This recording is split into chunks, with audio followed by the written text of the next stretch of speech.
बिस्मिल्लाहिर्रहमानिर्रहीम, अस्सलाम वालेकुम। मैं हूं एहसन अवान, आप देख रहे हैं न्यूज़ विद एहसन। आज की वीडियो का जो टॉपिक है वो एक सवाल है। वो सवाल है पाकिस्तान के जमहूरियत पसंदों के लिए, वो सवाल है पाकिस्तान के आइन साज़ों के लिए, वो सवाल है पाकिस्तान के आइन और कानून के लिए बोलने वालों के लिए, आवाज़ उठाने वालों के लिए। सवाल कुछ यूँ है कि पाकिस्तान में इन दिनों गुज़िश्ता साल अप्रैल से लेकर आज तक, आज की तारीख़ तक एक वबाल, एक सियासी वबाल मचा हुआ है। उस सियासी वबाल के पीछे कौन लोग हैं और उन लोगों का क्या किरदार है, इस हवाले से मुख्तलिफ़ जमातों की, मुख्तलिफ़ शख्सियतों की मुख्तलिफ़ आराएँ हैं। मगर कुछ शख्सियात ऐसी हैं जिनसे मुताल्लिक़ तकरीबन तमाम सियासी जमातों और तकरीबन तमाम सहाफ़ियों का इस पे इत्तफ़ाक़ है कि इन शख्सियात का इस पूरी सूरत हाल में जो आज हमें दरपेश है, जो इस मुल्क को दरपेश है, जो इस रियासत को दरपेश है, उस पूरी सूरत हाल में इन शख्सियात का बड़ा अहम और कलीदी रोल है। उन शख्सियात में कम से कम 2 या 3 जो हैं वो ऐसे लोग शामिल हैं जो पाकिस्तान की दिफाई सर्विसेज से ताल्लुक़ रखते हैं, और इतने ही जो लोग हैं वो पाकिस्तान के इंसाफ फराहम करने के इदारों से ताल्लुक़ रखते हैं। मगर जिन 2 शख्सियात पर पाकिस्तान की सियासी और पाकिस्तान की थिंकिंग एलीट का इजमा है कि इन लोगों की पाकिस्तान के मौजूदा हालात के अंदर बहुत बड़ा किरदार है इन लोगों का, वो है जनरल रिटायर्ड कमर जावेद बाजवा साहब, जो पाकिस्तान के गुज़िश्ता आर्मी चीफ थे, और जनरल रिटायर्ड फैज़ हमीद साहब, जो गुज़िश्ता DGISI के ओहदे पर सर्व करते रहे और गुज़िश्ता दौर में इनका जो है वो तूती बोलता था। दर हकीकत कहा यह जाता है मुख्तलिफ़ ज़राए के हवाले से, मुख्तलिफ़ लोगों के इल्ज़ामात के मुताबिक, कि जनरल फैज़ हमीद जो थे वो असल में हुक्मरान थे और इमरान खान उनके ज़रिए हुक्मरानी कर रहे थे। जबकि दूसरी तरफ इमरान खान जनरल रिटायर्ड बाजवा, जो पाकिस्तान के साबिक़ आर्मी चीफ़ हैं, उनके ऊपर तरह तरह के इल्ज़ामात आयद करने में मसरूफ़ है और वो आए दिन कोई नया इल्ज़ाम उनके सर पर थोप देता है। हुकूमत से निकाले जाने के बाद, इक़्तिदार से बेदखल किए जाने के बाद, इमरान खान ने अमरीकी ग़ुलामी नामंजूर का नारा लगाया। उसका ये कहना था कि अमरीकी साइफ़र के ज़रिए, अमरीकी धमकी के ज़रिए उसकी हुकूमत को हटाया गया।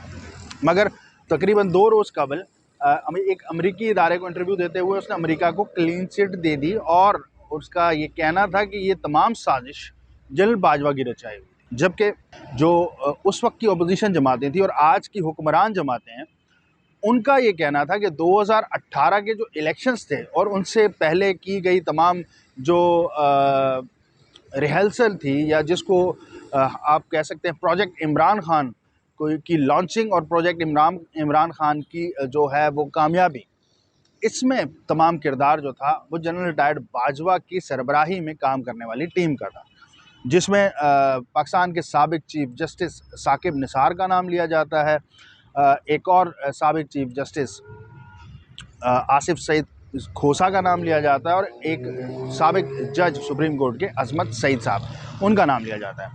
जबकि दीगर जो शख्सियात हैं वो यही हैं, यानी जनरल रिटायर्ड कमर जावेद बाजवा और जनरल रिटायर्ड फैज़ हमीद साहब। अगर ये दोनों अतराफ़ सच बोल रहे हैं या झूठ बोल रहे हैं, इनकी बातों में ज़र्रा बराबर भी जो है वो अगर सच मौजूद है, तो ये वाज़े तौर पर जनरल रिटायर्ड कमर जावेद बाजवा के ख़िलाफ़ एक बहुत बड़ा सबूत है। वो 22 ग्रेड का अफसर, जिसका काम सिर्फ़ और सिर्फ पाकिस्तान के दिफाई ज़रूरियात को मद्देनज़र रखना और पाकिस्तान के दिफा को मुकम्मल तौर पर महफूज रखना था, उस शख्स ने पाकिस्तान के अंदर एक हुकूमत, चलती हुई हुकूमत गिराई। उस शख्स ने एक सियासी जमात को हुकूमत दिलवाई। उस शख्स ने एक बार फिर एक हुकूमत गिरवाई और उस शख्स ने एक और सियासी हुकूमत बनाई।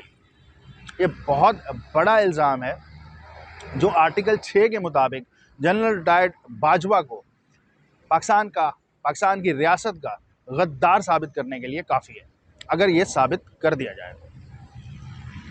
दूसरी तरफ ये इल्ज़ामात सिर्फ़ और सिर्फ पाकिस्तान की सियासी जमातों की तरफ से नहीं लगाए जा रहे, बल्कि जनरल रिटायर्ड कमर जावेद बाजवा ने अब तक अपने 3 तर्जुमान जो है वो मार्केट में शो कर दिए हैं। सबसे पहले तर्जुमानी का शर्फ उन्होंने बख्शा मुमताज़ कालम निगार जावेद चौधरी साहब को, जिसमें उन्होंने बहुत सारी बातें जो हैं वो की जावेद चौधरी साहब के साथ, जो उन्होंने कॉलम्स की सूरत में आवाम के सामने रखी। इसके बाद उन्होंने एक मुमताज़ एंकर हैं मंसूर अली ख़ान, उनसे जो है उनके जनरल टायर कमर जावेद बाजवा के ज़राए ने गुफ्तगू की और बहुत तफसील से गुफ्तगू की।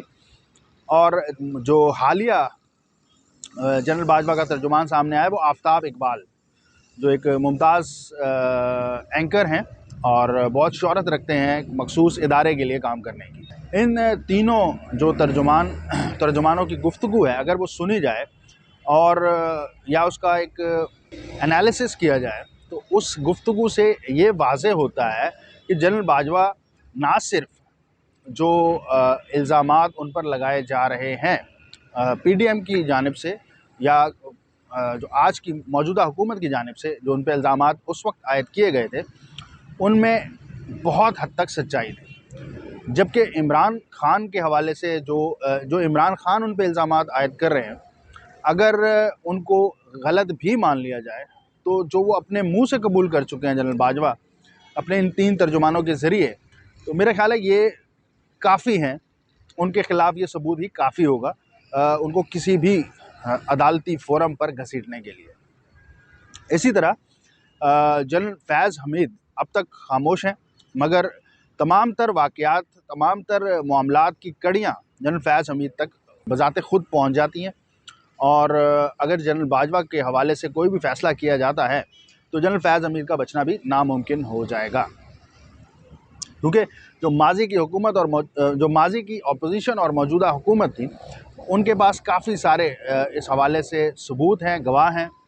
और कर्नल रिटायर्ड लियाकत, जो एक आईएसआई के नुमाइंदे थे, जो पाकिस्तान की आइन साज असम्बली के मेंबरान को कंट्रोल करने के लिए डिप्यूट किए गए थे, वो भी पकड़े जा चुके हैं ज़राए के मुताबिक। इसी तरह उनका जो नेटवर्क उन्होंने आईएसआई में अपनी तैनाती के दौर में एक पूरा नेटवर्क तरतीब दिया था, उस नेटवर्क को ना सिर्फ तोड़ दिया गया, बल्कि उनमें से काफ़ी सारे लोगों को हिरासत में भी ले लिया गया। ये तो हो गई जी खबर कि ये दो जर्नैल जो हैं ये काबिल गिरफ्त हो चुके हैं। मगर अब सवाल है, और सवाल है बहुत बड़ा और बहुत अहम, कि पाकिस्तान की सियासी क़यादत, पाकिस्तान के आइन साज, पाकिस्तान के जो हकीकी नुमाइंदे हैं, पाकिस्तान की आवाम के हकीकी नुमाइंदे, जो 22-23 करोड़ आवाम के हकीकी नुमाइंदे हैं, वो कहाँ स्टैंड करते हैं। उनकी इतनी हिम्मत है कि वो इन 21-22 ग्रेड के अफसरान से कोई सवाल करने की जुर्रत कर सकें।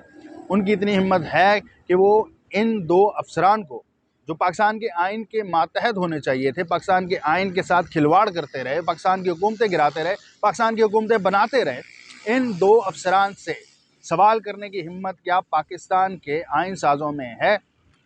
पाकिस्तान की सियासी क़यादत में रीढ़ की हड्डी मौजूद है? अगर रीढ़ की हड्डी मौजूद है तो वो खड़े हो सकते हैं, उनको खड़ा होना चाहिए या नहीं, ये सवाल तो मैं आप पर छोड़ता हूँ। मगर क्या वो खड़े हो सकते हैं? इस सवाल का बग़ैर कुछ जांचे, बग़ैर कुछ सोचे, मेरी तरफ से वाज़ेह जवाब है कि ऐसा मुमकिन नहीं है, क्योंकि पाकिस्तान की सियासी क़यादत अब भी इतनी बाशऊर नहीं हुई है कि वो पाकिस्तान के आइन के लिए खड़ा हो सके। वो पाकिस्तान के आइन को अपने मुफादात के लिए इस्तेमाल तो कर सकते हैं, मगर पाकिस्तान के आइन की हिफाजत करने के लिए, कुर्बानियाँ देने के लिए वो तैयार नहीं है, क्योंकि वो अब तक ये समझे नहीं है कि यही आइन दर हकीकत उनकी क़ुव्वत है। आज हम पाकिस्तान के आइन की 50वीं सालगिरह मना रहे हैं। हम पाकिस्तान के आइन के साथ खिलवाड़ करने वालों को आज तक सज़ा नहीं दिलवा सके, तो हमें सालगिरह मनाने का क्या हक़ बनता है? जनरल टायर ज़ियाउल हक खुद अपनी मौत मरा, उसके साथ पाकिस्तान के आइन को मुअत्तल करने वाले, पाकिस्तान के आइन को तोड़ने वाले आज तक ज़िंदा हैं और कभी काबिल गिरफ्त नहीं हुए। जनरल टायर परवेज़ मुशर्रफ तबई मौत मरा, उसकी बॉडी को पाकिस्तान वापस लाया गया, एजाज़ात के साथ दफन किया गया। उसके कई सारे साथी आज भी ज़िंदा हैं, पाकिस्तान की उसी इदारे से पेंशन्स ले रहे हैं, मराद हासिल कर रहे हैं। पाकिस्तान की किसी सियासी हुकूमत में इतनी हिम्मत नहीं है कि वो उनसे जवाब तलबी कर सके।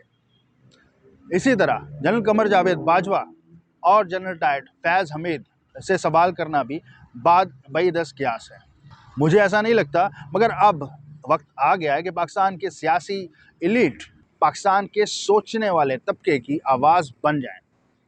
अगर ऐसा ना हुआ तो पाकिस्तानी आवाम के जज्बात जो एक लावे के तौर पर पक रहे हैं, कहीं वो उबल पड़े तो पाकिस्तान की कोई भी सियासी या समाजी जमात इसे संभालने में कामयाब नहीं हो सकेगी। ये सिलसिला जारी रहेगा। पाकिस्तान की अदलिया पर भी गुफ्तगू होगी।